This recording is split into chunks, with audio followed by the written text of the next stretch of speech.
ఆంధ్రప్రదేశ్ రాజధాని అమరావతిపై ఏపీ సర్కార్ దూకుడు పెంచింది. గత ప్రభుత్వ నిర్లక్ష్య వైఖరి వల్ల నీటిలో ఉన్న పలు భవనాలను అధ్యయనం చేసే బాధ్యతను ఐఐటీ ప్రొఫెసర్లకు అప్పగించింది ప్రభుత్వం. పూర్తి స్థాయిలో నిర్మాణాలను పరిశీలించి నివేదిక ఇవ్వనుంది. మరోవైపు సిఆర్డీఏ అథారిటీ సమావేశంలో కీలక నిర్ణయాలు తీసుకున్నారు. అమరావతిలో భూమిని కేటాయించిన సంస్థలు మరో 2 ఏళ్లలో నిర్మాణాలు పూర్తి చేసేలా చూడాలని అధికారులకు ఆదేశాలు జారీ చేశారు.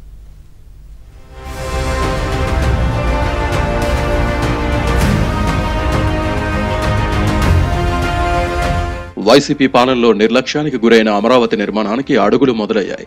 హైదరాబాద్ ఐఐటీ ప్రొఫెసర్లు కేవీఎల్ సుబ్రహ్మణ్యం, మన్వర్ బాషా అమరావతిలో పర్యటించారు. ఎమ్మెల్యే, ఎమ్మెల్సీ క్వార్టర్లను పరిశీలించారు.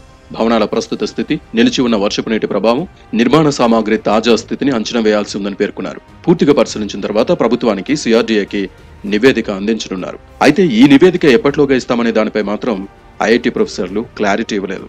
భవనాలన్నీ పరిశీలించిన తర్వాత ఓ నిర్ధారణకు వచ్చి నివేదిక ఇవ్వగలుగుతామని ఐఐటీ ప్రొఫెసర్లు స్పష్టం చేశారు.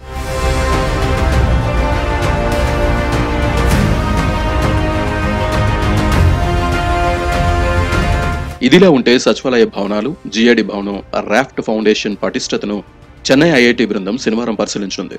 రాఫ్ట్ ఫౌండేషన్ పటిష్టతను అధ్యయనం చేయడానికి నీటిని తొలగించాల్సి ఉన్న వాస్తవ పరిస్థితిని ఐఐటీ నిపుణులకు తెలియడం కోసం నీటిని ఉంచామని మంత్రి నారాయణ తెలిపారు. చెన్నై ఐఐటీ బృందం పర్యటించిన తర్వాత నీటిని తోడేయాలంటూ వెంటనే ఆ పని చేపడతామని, వారిచ్చే రిపోర్ట్ ఆధారంగా ఐకానిక్ భవన నిర్మాణాలపై ముందుకు వెళ్తామని అన్నారు. అంతేకాకుండా సిఆర్డీఏ అథారిటీ సమావేశంలో కీలక నిర్ణయాలు తీసుకున్నామని మంత్రి నారాయణ వెల్లడించారు. గతంలో భూములు పొందిన సంస్థలు నిర్మాణాలు చేపట్టడానికి మరో 2 ఏళ్ల పాటు గడువు పెంచాలని నిర్ణయం తీసుకున్నామని అన్నారు. సైట్స్ ఇచ్చినప్పుడు ఒక 130 మందికి ఆ సైట్స్ గురించి యాక్చువల్గా ఏంటంటే వాళ్ళందరితో మళ్ళీ ఇంకోసారి నెగోషియేట్ చేయమన్నారు. అంటే ఎవరెవరు ఇప్పుడు యాక్చువల్గా యాక్టివ్గా ఉండారు, ఇన్యాక్టివ్గా ఉన్నారు, వాళ్ళు ఎవరైనా ఇన్యాక్టివ్గా ఉండారా లేదా అవన్నీ స్టడీ చేసి వాళ్ళని పిలిచి మాట్లాడమన్నారు. ఒకసారి సిఆర్డీఏ కమిషనర్ గారు యాక్చువల్గా పిలిచి మాట్లాడటం జరిగింది. మళ్ళీ కూడా యాక్చువల్గా మంత్రి గారు నేను కూడా పిలిచి మాట్లాడబోతున్నాను వాళ్ళతో.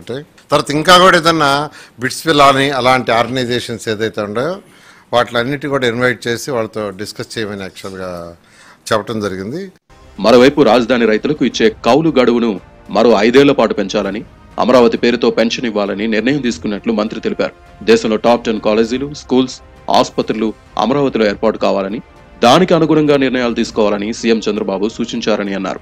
గతంలో గుర్తించిన విస్తీర్ణమే సిఆర్డీఏ పరిధి అని సీఎం చంద్రబాబు తేల్చి చెప్పారని, మంగళగిరి మున్సిపాలిటీలో కలిపిన పలు గ్రామాలను మళ్లీ వెనక్కి తీసుకోవాలని సమావేశంలో నిర్ణయం తీసుకున్నారని అన్నారు.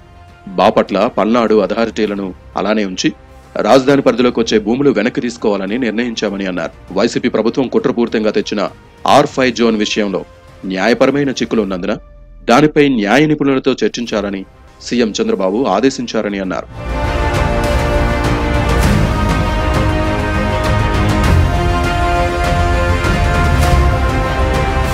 గతంలో సీడ్ క్యాపిటల్ నిర్మాణానికి సంబంధించి సింగపూర్ ప్రభుత్వంలో కుదుర్చుకున్న ఒప్పందాన్ని గత ప్రభుత్వం రద్దు చేసిన మరోసారి వారితో మాట్లాడి వారిని అమరావతికి ఆహ్వానించాలని అథారిటీ మీటింగ్లో సీఎం చంద్రబాబు సూచించారు.